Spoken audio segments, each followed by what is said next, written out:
بیٹیاں قوم کی بہنیں یہ بھی سوچیں اپنے پرسوں میں ہیروئن کی تصویر رکھنے والیوں اپنے موبائل میں گندی پکچریں رکھنے والیوں اللہ دیکھ رہا ہے.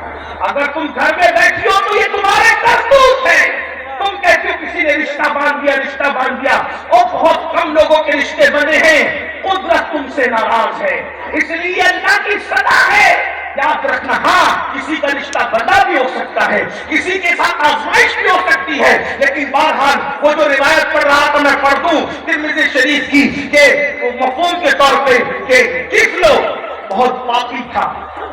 روزانہ اس کو کوئی نئی لڑکی چاہیے تھی. ایک دن کفل اپنے شکار کے لیے نکلا. شکار سے مطلب اس کو کوئی لڑکی چاہیے تھی اسے کوئی لڑکی چاہیے تھی. کفل گھر سے نکلا. اس نے کیا دیکھا محلے کی سب سے خوبصورت لڑکی پریشان ہے اور پریشانی کے عالم میں وہ لڑکی لوگوں سے ریکویسٹ کر رہی گزارش کر رہی ہے خدا کے لیے میں پریشان ہوں مجھے چند سکوں کی ضرورت ہے مجھے قرضہ دے دو قرضہ دے دو قرضہ دے دو. مگر کسی نے اس کی مدد نہیں کی. کفل نے یہ منظر دیکھا اور منظر دیکھنے کے بعد کفل نے کہا آج یہ لڑکی پریشان ہے پریشان ہو کر کے آئی ہے آج میں اس کی مجبوری کا فائدہ اٹھاؤں گا کیونکہ کوئی اس کی مدد نہیں کر رہا ہے میں اس کی مدد کروں گا.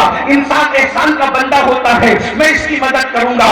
پھر کیا ہوا لڑکی قریب آئی. کفل نے کہا کیا ہوا لڑکی نے کہا میں پریشان ہوں مجھے چند سکوں کی ضرورت ہے. کفل نے چند کی ضرورت تھی اس کے دامن کے اندر سینکڑوں سکے ڈال دیے اور سینکڑوں سکے ڈالنے کے بعد جب لڑکی نے اس کو تشکر کی نگاہ سے دیکھا شکر کے نظریے سے دیکھا تو کفل نے کہا اے لڑکی میں نے تجھے اتنے سکے دیے اس کے سلے میں کچھ نہیں چاہتا تیری مدد کسی نے نہیں کی بس اتنا چاہتا ہوں تو گھر چل میرے ساتھ چل کر کے تھوڑی دیر بیٹھ جاؤ بس اتنا چاہتا ہوں کچھ نہیں چاہتا. مولا کائنات سید السادات سیدنا علی کرم اللہ تعالی وجہ الکریم فرماتے ہیں انسان احسان کا بندہ ہوتا ہے. میری قوم کے جوانوں آج تم کہتے ہو بیٹیاں دوسروں کے ساتھ بھاگ رہی ہے تو کیوں بھاگ رہی ہے اس لیے کہ پریشان بیٹیوں کی مدد کون کرتا ہے. تم نے شادیوں کو تو اتنا مہنگا کر دیا ہے جہیز کے بوجھ تلے اور رشوت تلے اتنا بیٹی والا دب چکا ہے کہ وہ پوری زندگی اپنی بیٹی کی شادی کی تیاری کرتے کرتے بڈھا ہو جاتا ہے.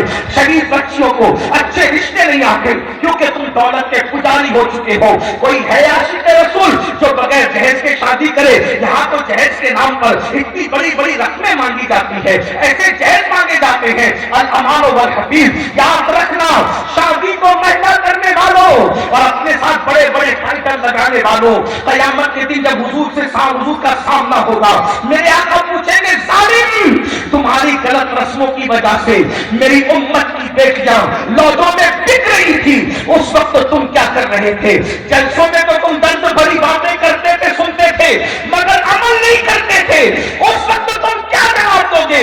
اس لیے خدا کے لیے کسی کا سہارا بنو کسی کی مدد کرو غربت میں کسی کے کام آؤ. کفل نے دیکھا جب اس کے کوئی کام نہیں آیا تو کفل نے چند سکے ڈال کر کے کہا چلو میرے گھر میں بیٹھ جاؤ. لڑکی مجبوراً اس کے ساتھ چلنے کو تیار ہو گئی جا کر اس کے گھر میں بیٹھ گئی. کفل نے سارے دروازے بند کر دیے ساری کھڑکیاں بند کر دی اور اس کے پاس کھسکنے لگا. لڑکی کھڑی ہو گئی اور کانپنے لگی. اس کا پورا وجود کانپ رہا تھا. لڑکی کا پورا وجود کانپ رہا تھا. وہ غریب تھی مگر پاپی نہیں تھی. وہ غریب تھی مگر مجرم نہیں تھی. وہ غریب تھی مگر عیاش نہیں تھی.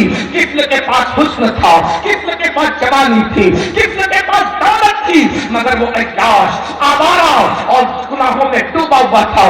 جب اس نے لڑکی کو کانپتے دیکھا تو اس نے لڑکی کو تانا دیا اے لڑکی یہ بتاؤ تو کس سے ڈر رہی ہے تو کس سے خوف زدہ ہے. محلے کے کسی نے تیری مدد کی تیری امداد کی بتا اور اگر امداد کر بھی دیتے تو دیکھ کون دیکھ رہا ہے. میں نے تو ساری کھڑکیاں بند کر دی سارے دروازے بند کر دیے ہمیں کوئی نہیں دیکھ رہا ہے.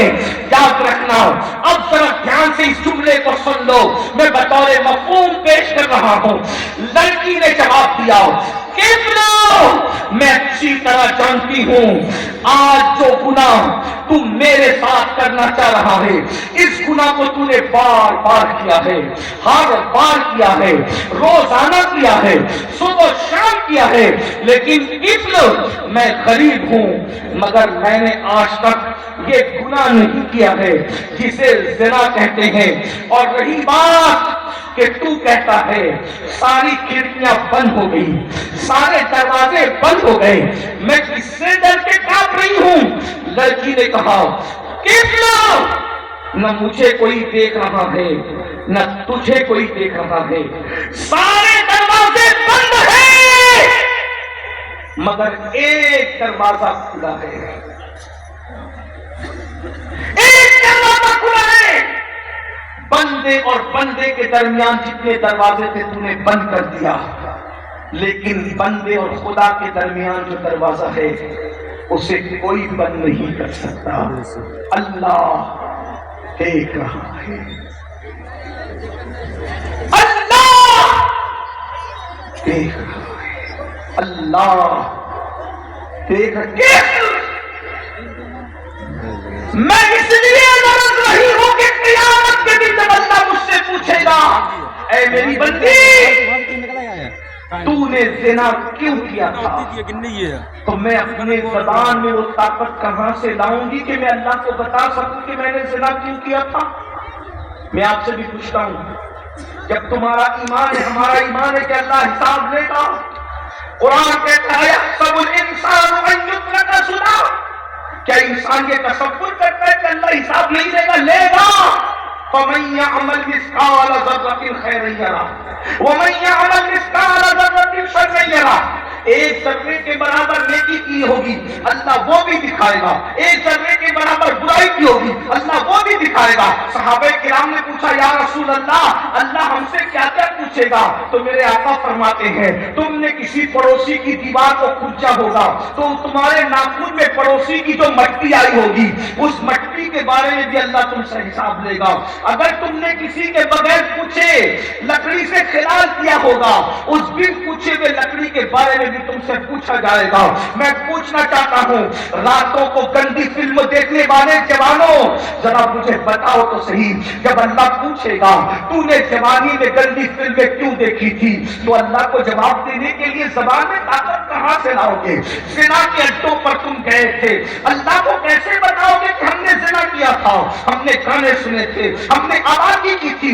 ہے کسی میں ہمت جب اپنے باپ کو اپنی راتوں کی داستان نہیں سنا سکتے, جب اپنے پیر کو اپنی راتوں کی داستان نہیں سنا سکتے تو اپنے اللہ کی بارگاہ میں کیا جواب دو گے؟ ہے کسی میں ہمت؟ اللہ سے ڈر جاؤ. وہ لڑکی کہتی ہے کس لو میں اپنے اللہ کو کیا جواب دوں گی, اسی لیے کانپ رہی ہوں کہ میں اللہ کو کیا جواب دوں گی. کہتے ہیں دل سے بات نکلتی ہے اور دل پہ اثر کرتی ہے.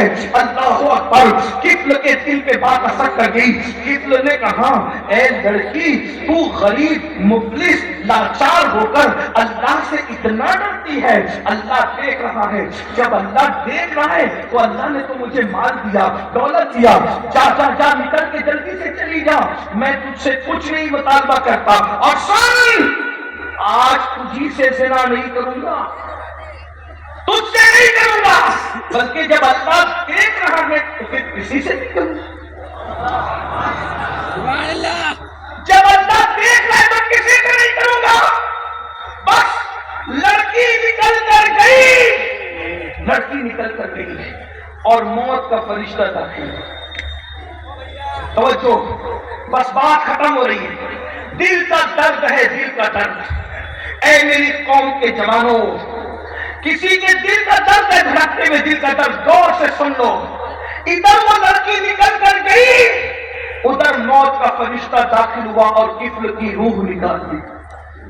یعنی تم تصور کرو اگر کفل اس لڑکی کو نہیں چھوڑتا اور زنا میں مبتلا ہو جاتا تو کفل کو کس حالت میں موت آتی؟ اس حالت میں ہائے لا الہ الا اللہ, زنا کرتے کرتے, سن لو, زنا کرتے کرتے موت آتی. یعنی موت کا کوئی بھروسہ نہیں ہے. کفل نے ایک گناہ چھوڑ دیا, اللہ دیکھ رہا ہے, اس کی موت کا وقت آ چکا تھا, موت کا وقت بڑھایا نہیں گیا, اس کو موت آ گئی. لیکن اگر وہ یہ کام نہیں نہیں کرتا تو کتنی بری حالت میں مرتا۔ اب میں تم سے پوچھتا ہوں، کاروں میں سفر کرتے ہوئے گانے سننے والوں، بستر پہ لیٹ کر زنا کی فلمیں دیکھنے والوں، لڑکیوں سے ناجائز تعلقات قائم کرنے والوں، حتیٰ کہ میں اس مجمع میں ایسے لڑکے نہیں ہوں گے لیکن دور تک آواز پہنچ رہی ہے، جن کاموں کو اس کی ضرورت ہے ان تک پہنچ جائے، بلکہ زنا کرنے والوں مجھے بتاؤ، حجام کی کرسیوں پہ بیٹھ کے داڑھی مڈانے والوں ذرا بتاؤ، موت کا کوئی بھروسہ ہے؟ اگر تم حجام کی کرسی پہ بیٹھ کے داڑھی مڈا رہے ہو یا کاروں کے اندر گانے سن رہے ہو، اسی وقت موت آ گئی، معاذ اللہ زنا میں مبتلا ہو اسی وقت موت آ گئی، گندی فلم دیکھ رہے ہو اسی وقت موت آ گئی، بتاؤ اللہ کو کیا جواب دو گے؟ رب کی بارگاہ میں کیا جواب دو گے؟ میری قوم کے جواب یاد رکھنا، اگر تم مسلمان ہو اور یقیناً مسلمان ہو، قرآن پہ ایمان رکھتے ہو، یقیناً قرآن پہ ایمان رکھتے ہو، رسول اللہ کو مانتے ہو، یقیناً مانتے ہو، تو میرے بھائی قیامت میں اللہ کو جواب دینا ہے، رب کو حساب دینا ہے۔ میرے بھائی بتاؤ بتاؤ بتاؤ، اللہ اکبر، کسی کو زنا کرتے وقت موت آئی تو اس کا کیا بنے گا؟ کسی کو نشے میں موت آئی تو اس کا کیا بنے گا؟ کسی کو داڑھی مڈاتے مڈاتے موت آئی تو اس کا کیا بنے گا؟ کسی کو گندی فلمیں دیکھنے موت آئی تو اس کو کیا بنے گا؟